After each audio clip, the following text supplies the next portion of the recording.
How to remove your iPhone 8 Plus from Find My using another iPhone, step by step. If you no longer have access to your iPhone or you want to remove it from your Apple ID, you can do it using another iPhone that's signed in with the same Apple ID. First, open the Find My app on the other iPhone. Now tap the Devices tab at the bottom of the screen. From the list of devices, select the iPhone that you want to remove. Scroll all the way down and you'll see the Erase this device option. In my case, I still have access to my iPhone, so I'm not going to erase it. However, if your iPhone is lost, stolen, or you no longer have access to it, you can tap Erase this device to remotely erase all the data from your iPhone. Follow the on-screen instructions and confirm the erase request by entering your Apple ID password if prompted.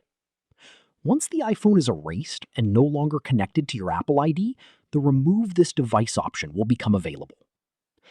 Tap Remove this device.